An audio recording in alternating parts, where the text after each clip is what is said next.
যোৱাকালি ৰাতি পুঠিমাৰী মিনি PHCৰ পৰা কোনো দুৰ্বৃত্তই পিছফালৰ দুৱাৰ ভাঙি আমাৰ সোলাৰ ছিষ্টেমৰ পোহৰ ব্যৱস্থাৰ সোলাৰ ছিষ্টেমৰ 8টা বেটাৰী তথা মেচিনটো দুৰ্বৃত্তই আমাৰ ইয়াৰ পৰা অন্তৰ্ধান কৰে। কেইটা বেটাৰী আছিল?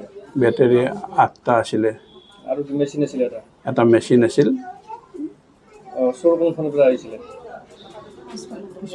পিছফালৰ দুৱাৰেদি তেখেতসকলে প্ৰৱেশ কৰিছিল। কেইখন দুৱাৰ ভাঙিছে? দুখন ভাঙিছে। আৰু কিবা অৱগত কৰিছে? আৰক্ষীক ৰাতিপুৱা FIR দিছোঁ মই, কমলপুৰ আৰক্ষী বিষয়া। আৰক্ষী আহি পোৱা নাই? এতিয়ালৈকে আৰক্ষী আহি পোৱা নাই। আৰু বিচাৰ অসুবিধা হৈছে নিশ্চয় আজি। এতিয়া যিহেতুকে আমি FIRখন দাখিল কৰিলোঁ কমলপুৰ থানাত, সেইকাৰণে আমি কোনো মূল ঘৰৰ ভিতৰত আমি প্ৰৱেশ কৰা নাই। কাৰণ কিয় তাতে ভৰিৰ বা হাতৰ চিহ্ন থাকিব পাৰে। তেওঁলোকে আহক চাওক চোৰ কোনফালে সোমাইছে, কোনফালেদি ওলাই গৈছে, যাতে কৰায়ত্ব কৰাত সুবিধা হয়। সেইকাৰণে আমি তাত প্ৰৱেশ কৰা নাই। আৰু মই এতিয়া লেবৰেটৰীৰ ভিতৰত এটা কক্ষত মই মানুহখিনিক ৰোগীখিনিক ধুনীয়াকৈ সুগৰমে চাই আছোঁ। আগতেও বহুতবাৰ চুৰি হৈছে ইয়াত? আগতেও হৈছিল, সেইখিনিও আমি FIR দিছিলোঁ কমলপুৰ থানাত।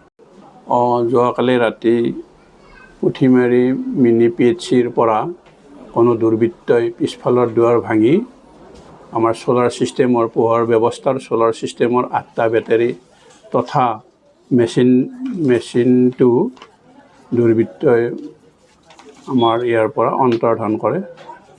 কেইটা বেটাৰী আছিল? বেটাৰী 8টা আছিলে। আৰু কি মেচিন আছিল? এটা মেচিন আছিল। চোৰ কোনফালৰ পৰা আহিছিলে? পিছফালৰ দুৱাৰেদি তেখেতসকলে প্ৰৱেশ কৰিছিল। কেইখন দুৱাৰ ভাঙিছে?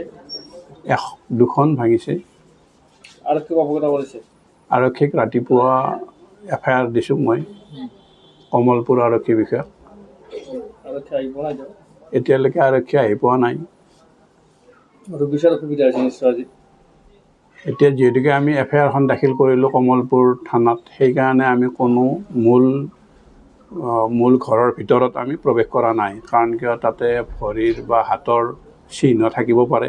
তেওঁলোকে আহক চাওক চোৰ কোনফালে সোমাইছে, কোনফালেদি ওলাই গৈছে, যাতে কৰায়ত্ব কৰাত সুবিধা হয়। সেইকাৰণে আমি তাত প্ৰৱেশ কৰা নাই। আৰু মই এতিয়া লেবৰেটৰীৰ ভিতৰত এটা কক্ষত মই মানুহখিনিক ৰোগীখিনিক ধুনীয়াকৈ সুগৰমে চাই আছোঁ। আগতেও বহুতবাৰ চুৰি হৈছে ইয়াত? আগতেও হৈছিল, সেইখিনিও আমি FIR দিছিলোঁ কমলপুৰ থানাত। যিকোনো খবৰৰ বাবে যোগাযোগ কৰক 7099017330 লগতে 7099017110 নম্বৰত।